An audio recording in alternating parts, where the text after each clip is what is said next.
Win rate lagi penting? Ramai trader selalu tanya aku benda ni. Kalau 70% win rate okey tak? 70% Aku jawab simple je lah. Win rate tinggi ni, dia tak semestinya buat kau untung. Walaupun 1 USD kau profit, dah 100% dah win rate kan, kalau tak ada loss. Jadi sebagai contoh yang senang lah, kalau kau win 7 kali, tapi tiap kali win kau untung RM10 saja. Lepas tu 3 kali loss, tapi kau loss dalam RM100. Berbaloi tak? Jadi win rate kau tinggi, akaun kau tetap merah. Nampak tak perbezaan dia dekat situ? So masalahnya sekarang, dia bukan win rate yang kita nak sangat, tetapi kita nak win ratio. Win ratio ni yang ramai orang terlepas pandang, sibuk sangat kejar dengan win rate. Win ratio ni apa?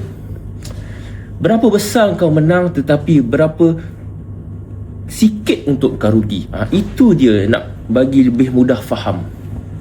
Kalau kau boleh win 40% sekalipun, tapi sekali win 2 atau 3 kali ganda daripada loss kau tetap profit. Nampak tak? Trader profesional, dia tak kejar pun win rate ni. Dia tak kejar win rate, tetapi dia kejar kepada win ratio. Dia kejar bila aku betul, aku menang besar. Tetapi bila aku kalah, aku akan kalah dengan yang kecil. Macam orang berniaga, dia tak nak rugi yang besar, dia nak rugi yang kecil, tapi dia nak untung yang besar. Sebab tu risk management sangat penting, tuan-tuan dan puan-puan, abang-abang, kakak-kakak yang ada dekat luar sana. Sebab tu stop loss pun wajib. Kita bukan sengaja nak open stop loss and kita rasa tak apa, selamat. Tak, sebenarnya tidak. Kita kena tahu dekat mana yang kita nak cut loss, dekat mana yang sepatutnya level yang kita dah tak boleh tunggu lagi, supaya kita boleh kawal kita punya trade.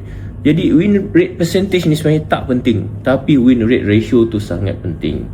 Market dia tak bayar kau sebab kau selalu betul, tak.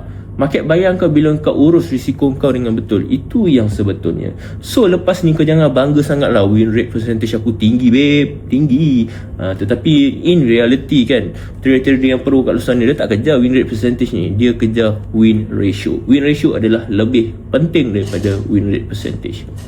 Tanya pada diri kau sendiri, aku menang besar atau kalah besar? Aku rasa masing-masing boleh jawab kan.